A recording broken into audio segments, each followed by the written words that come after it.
I'm Nicole Lappin, the only financial expert you don't need a dictionary to understand. It's time for some money rehab.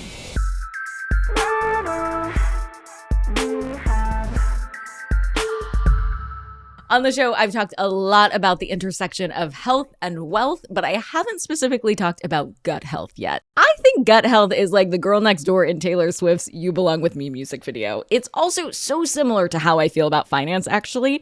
Gut health isn't a sexy combination of words, let's be honest. And in the health world, there is a lot of hype created around cheat codes that do sound really sexy, like 5-minute abs, 10-day arm challenge that will change your life. But what's really important for your long-term health is your gut. It's the same thing with finance. There's a push around these get-rich-quick schemes, and in comparison, slow and steady investment strategies don't sound that sexy, but it is the best strategy for long-term wealth.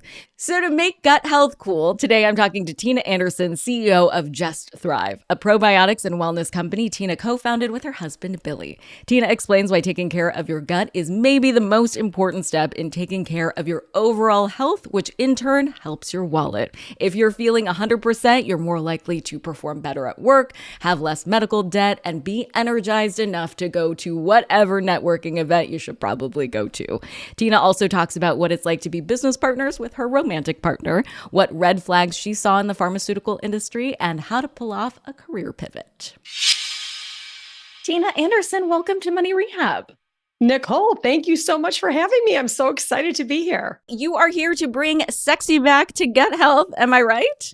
Yes, we can bring sexy. For one, if you're involved in sexual relations with a partner that you're with, you don't want to have gas or bloating when you're doing those things. But on a more practical level, gut health is health. I mean, when you have health, when you have gut health, you have overall health. We also talk about guts colloquially all the time. We say we have an intuition around something, so we trust our gut. So maybe it's time we just return the favor and give our gut the love that it gives us back. I couldn't agree with you more. I mean, back around about 10 or 12 years ago, the Human Microbiome Project was launched by the National Institutes of Health. That study told us more about the gut than we ever knew before. And it's why you're hearing about it so often, is that it's really hard to find any disease out there, any non-communicable disease that's not associated with some type of imbalance in the gut. Most disease is stemming from the gut. And again, so many people associate all those digestive issues as having a gut imbalance or some gut issue going on. And those are certainly very, very telltale signs that we have some imbalance going on in our gut. But now we're starting to understand that skin rashes, acne, eczema, psoriasis, all of these types of skin issues are associated with an imbalance in our gut. Anxiety, depression, allergies, diabetes, cancer. I mean, it's like I said, hard to find any non-communicable disease that's not associated with some type of imbalance in the gut. And so our immune system is found in our gut. I mean, 80 to 90% of our immune system is found in our gut lining. So it's where we begin when we talk about health. Yeah, it's so interesting that you bring up the mental health component too, because people don't realize that the gut health is connected to not only your physical health, which makes more sense, but to your mental health as well. You mentioned anxiety, depression. All of our neurotransmitters, like serotonin is a neurotransmitter, GABA, which is our calming hormone. So serotonin is our happy hormone. GABA is our calming hormone. Dopamine, all of these neurotransmitters are actually being produced in the gut. Everyone always associates serotonin being produced in the brain when really the majority of it is being produced in our gut. So all of these really critical neurotransmitters are actually being produced in our gut. I would always tell people when you're trying to take care of your gut, meditate, because the calmer you are, you're going to be supporting your gut microbiome, and then those signals will be sent back up to the brain. So there's a huge gut-brain connection. We call it the gut-brain axis. And the gut and the brain are connected by the vagus nerve. And we'll always talk about, I'm excited about something because I have butterflies in my stomach. And that is your brain sending signals down to your gut. And the reverse is true. If you're nervous about something, you have to go to the bathroom.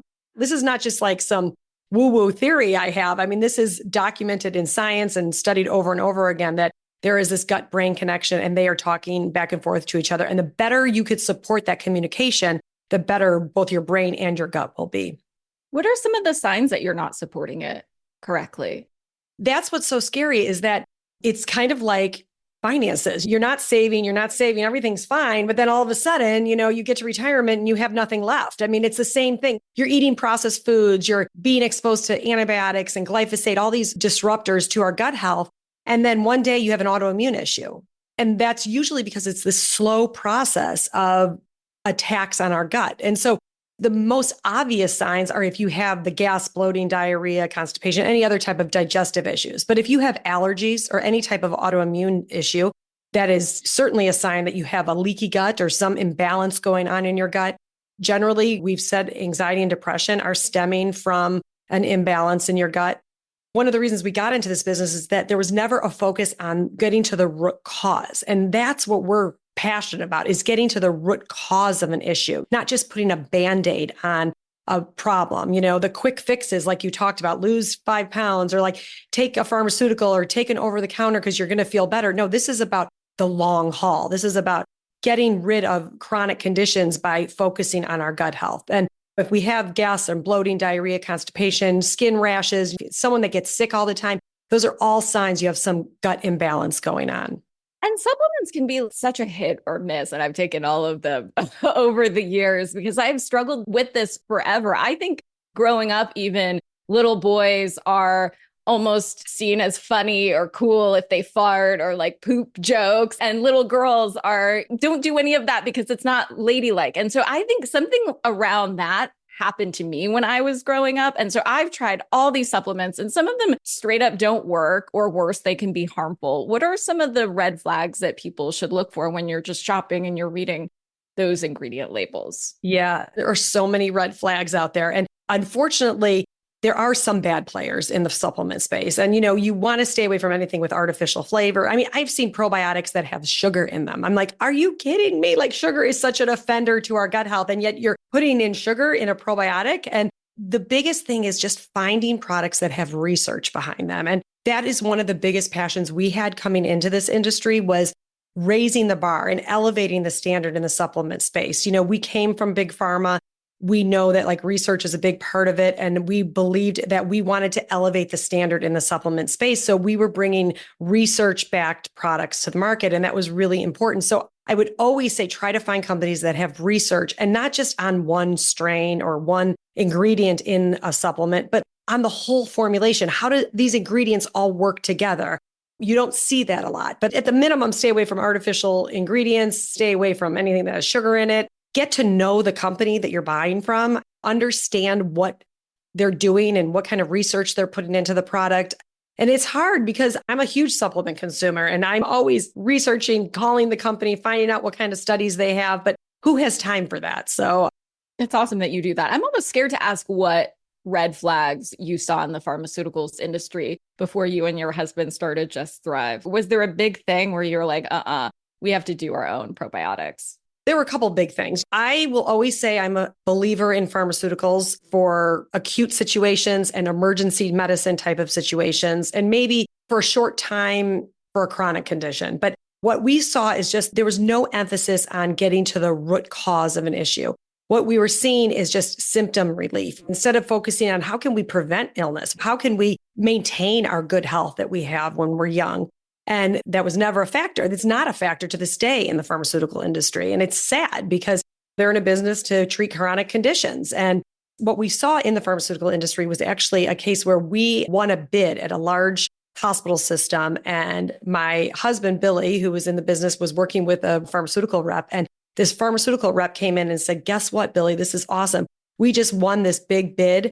And now my job is to go into each doctor and lower the number that they would prescribe this medicine so that they could sell more of the product. And my husband was like, this is crazy. Like, I cannot believe that he's actually admitting it. And then kind of a light bulb went off in our head. We started thinking about, like, we had a relative who was on one pharmaceutical and started having a joint pain from the pharmaceutical. And then they put her on another pharmaceutical because the side effect was having a skin rash.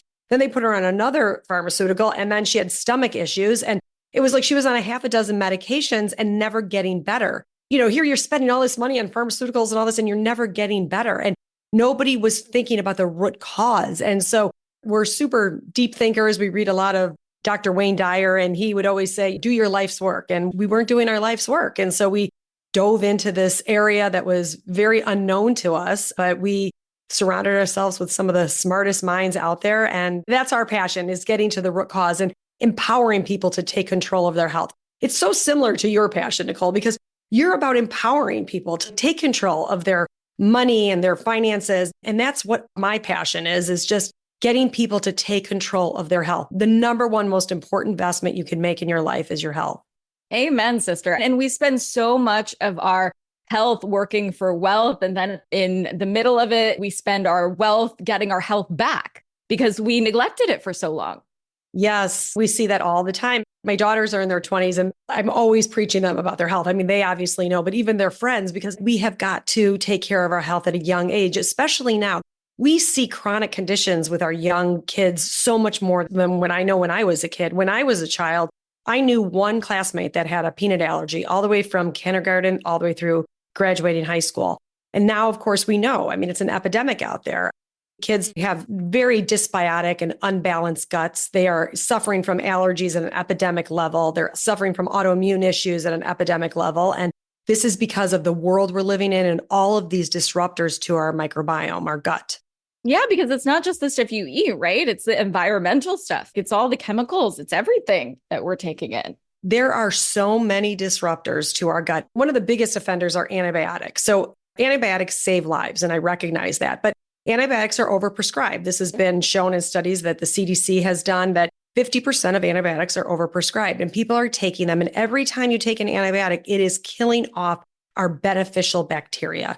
And we are killing off the bad bacteria, which is good, but you're also killing off that beneficial bacteria. But it's not just antibiotics that we take, antibiotics that are found in our meats, our animal products. It's hard to find meat out there that's not dosed with antibiotics. And then antibacterial hand sanitizers, antibacterial hand soaps, very disruptive to our gut. And I know that's such an unpopular opinion these days, but we know that we are more bacteria than we are human. We are 10 times more bacterial cells than we are human. It's very hard for people to wrap their head around that. And yet we're dousing ourselves with antibacterial soaps. We're cleaning our surfaces with bleach products and things that say kills 99.99% of the bacteria.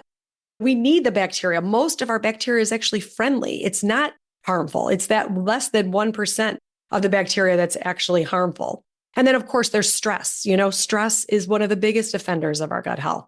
So we are faced with these offenders of gut health. Like you said, the environment we're living in, the world we live in now of being stressed out, always on our phones. It's just worrying about money, whatever it might be. We're unfortunately kind of attacking our gut on a regular basis.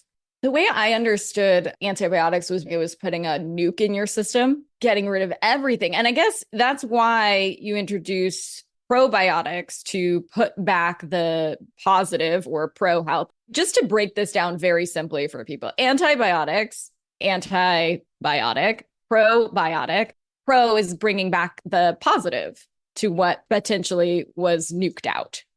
Absolutely. That's a great example of probiotics are the friendly bacteria that confer a benefit onto the host, which is the body. So in the gut, these friendly bacteria that they arrive alive in the intestines and they have to confer a benefit onto the host. And that very part of the definition of being alive, the majority of probiotics don't even meet that part of the definition, which that's what's so sad about this uphill battle of educating people about what actually works as far as probiotics.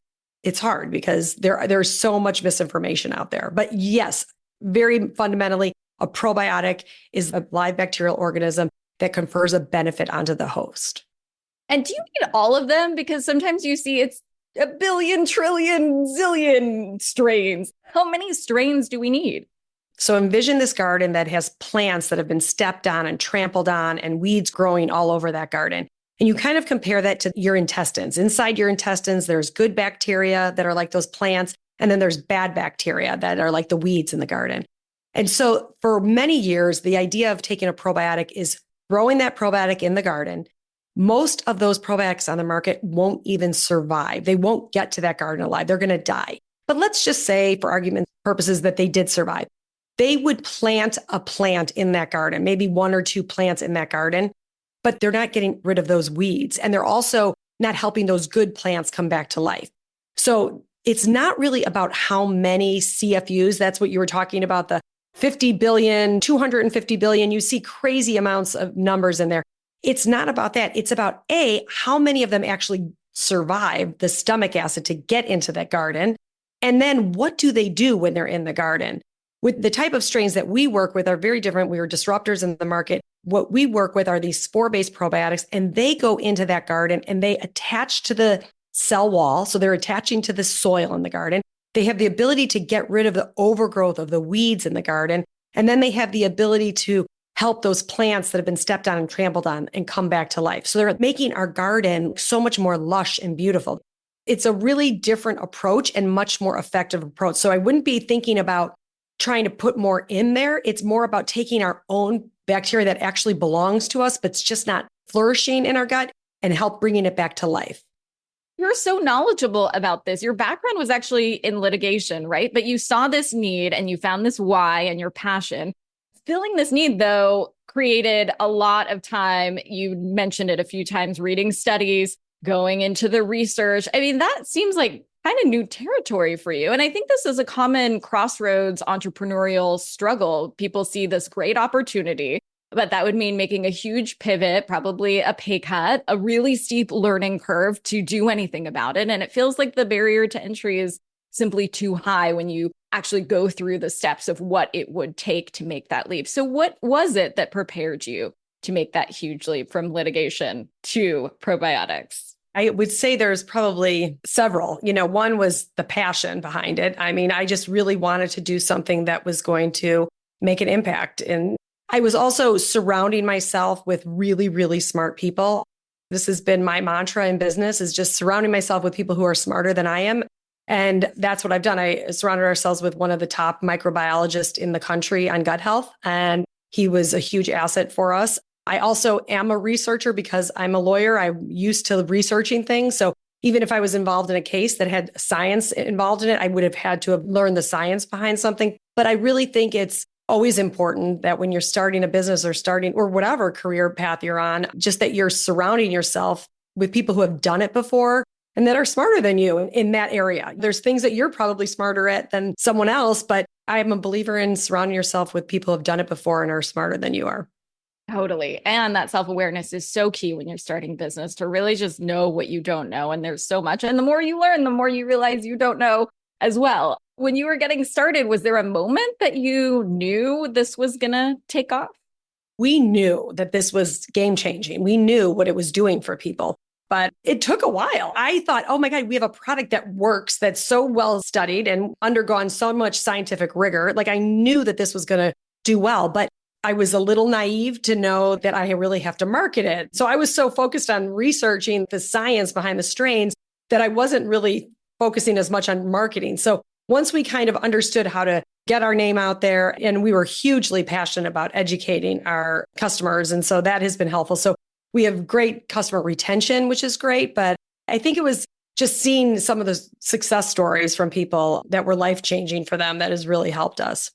Well, that is, by the way, a better place to focusing on an amazing product. You can't market your way out of a bad product. So you can always market your way once you have an amazing product, which you do. But the other way around, I think, is where a lot of entrepreneurs struggle. Hold onto your wallets. Money Rehab will be right back.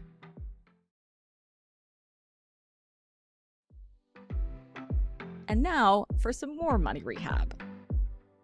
And you also started with your husband, Billy, as you mentioned. What was the process that you guys set up for working together and living together? Did you delineate roles? Did you tag team?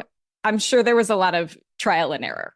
No pun intended. Yeah, right. It's been really fun for the most part. I'm the CEO. I'm the face of the brand. I'm more involved in the day-to-day operations, but there's never a large decision that doesn't go by without me working on it with Billy and discussing it. And I wish I had some story that I could tell you that we overcame, but we've worked really well together. And people are always like, I don't know how you do it. And we have a deep mutual respect for each other. And I think that has been hugely important. I think in the end, if we really don't agree on something, usually I make the decision and he respects that because I'm more involved in the day-to-day operations. But I really respect his opinion so much. He was even more involved in the pharma business that we came from. And I respect so much of what he built there. There have been times where like he wanted to talk about something at night and I'm like, no, I can't talk about it anymore. Or he'd come home at lunchtime and I'm like talking about something and he's like, no, I don't want to talk about it. But we've been able to outline the times we should talk about it and the times we shouldn't. But it's been pretty great, to be honest with you. Has it made you guys closer? I think it has. Last year was 30 years of marriage, 3 amazing kids. We always felt that we married our soulmate. That's a great question. I think it has made us closer. I love that. Yeah, it's also just a really good philosophy that Billy goes by. I hope he uses it in your home life too. You are right. When push comes to shove, Tina wins. Happy wife, happy life, right? Nicely done, Billy. On another show I do with the editor-in-chief of Entrepreneur Magazine, Tina, we had a listener come on the show who was running a business with his brothers, and they said they didn't agree on how to handle a certain decision. They didn't have a system in place, which I think is really important too, as you're talking to other entrepreneurs, to have these systems and processes in place to navigate a scenario where there's a disagreement and who wins that tiebreaker. How do you and Billy work through those times when your visions or your solutions might look different? Ultimately, you're going to win, which is great. So we kind of have to solve for X because we know the answer. Is there any insight that you can give us on how to get there? I don't know if I always win, but I would say that what I do is we read this book, Crucial Conversations, and we always know that we're going toward the same end result. And we have to be brutally honest with each other. It's so funny. I read that book from a business perspective, but we've actually used it in our marriage. I've used it with my kids. I've used it with other family members. And it's having crucial conversations, meaning like putting all the brutal facts out there, but not in a mean-spirited way, knowing that we both want to get to the same place at the same time. Billy and I both want to get these products to as many people to impact their lives and their health and empower people. And so how we get there may not be the same way, but we just talk it out and just putting egos aside. Neither one of us have huge egos at all. And I think that has been really helpful too. And it's not about being right or wrong. When Billy feels really strongly about something, I'm going to listen to him because he's not always, this is the way it has to be. So I think it's just kind of reading each other. That's really interesting. And that's important too. I was reading something about couples who have to create a system like on a scale of 1 to 10 of where this is in importance for them. So it sounds like he doesn't always cry wolf, or he doesn't say everything is important, but you say, okay, well, on a scale of 1 to 10, how important is this situation to you? And if one person is like, it's a 9, and the other person is like, it's a 4, you just kind of have to give to the person that really called the 9 out and be honest when you're going through those disagreements. It sounds like as romantic partners, as business partners, as both. Yeah, no, that's a great system. I may have to try it. That's a great idea. I just started in my own relationship. It was like, okay, well, painting is really important to me for whatever reason. Like I win this one, but you can't call it all the time, I suppose. I'm sure you guys have had so many challenges over the years. Is there a story that you can share with our listeners about Just Thrive and how you guys overcame something that seemed insurmountable at the time? In the beginning, it was just, we have 3 kids. They were in high school and middle school at the time. And here we are trying to make everybody in the world healthier and trying to do everything we can to impact the health of our country. And yet here we are stressed out. I'm driving my kids to practice, laptop in tow, watching my son's baseball games with my laptop in front of me. I'm waking up at 4 a.m. I can't sleep. Here I am telling everybody to meditate and be calm and do all these things. But it was very important that we never sacrificed our marriage or our family life, the 2 things that are most important to us. And it was hard. And I think like from a business standpoint, I would say it was just, we've had counterfeiters on Amazon. People have counterfeited our product and it's really scary. Amazon is having trouble keeping up with it. They have a solution, but it's not really working right now. So it's been really tricky. And then what happens is our product gets sold under a fake label and then people take it, they don't think it works, they bring down the price of it, and it's not our product. Did they know they were messing with a litigator? Yeah. Did that help? I mean, I think it's helped a little bit, but there's a system that Amazon goes through, and we put a blog on our website to help people navigate it, not just with our product, but with other products, because it's a problem out there. And I think Amazon's trying to deal with it, but I've stopped buying supplements on Amazon because I don't even know if it's real or not real. And, some products I'm more familiar with than others. So I just buy directly from the site or I go to a store that carries it and I try not to do it anymore until they figure it out. So hopefully they will. But Because it's so easy to mimic something, send it from China. Nobody really knows the drop shipping situation. What advice would you give somebody who might worry about that? You could, just order from the company's website or go to a store that carries the product. I mean, there you're going to ensure that you're getting the proper product. And then if you really, really want to buy on Amazon and that's important to you, then I would just see who it's sold by and contact the brand that you're buying from and say, is this an authorized reseller of our products? We have a blog on our website about it that kind of explains where the authorized seller is and where they list the seller. So it's kind of tricky. It's not easy for people to understand where it's purchased from, especially when you're buying something that's a consumable, like something you're ingesting. It's one thing to buy a counterfeit bracelet or something. It's not good for the brand, but at least you're not consuming it. But you don't know what they're putting in the products. It's definitely scary. I am scared. I actually am thinking back to what I must have bought on Amazon. And I think that's such an important lesson.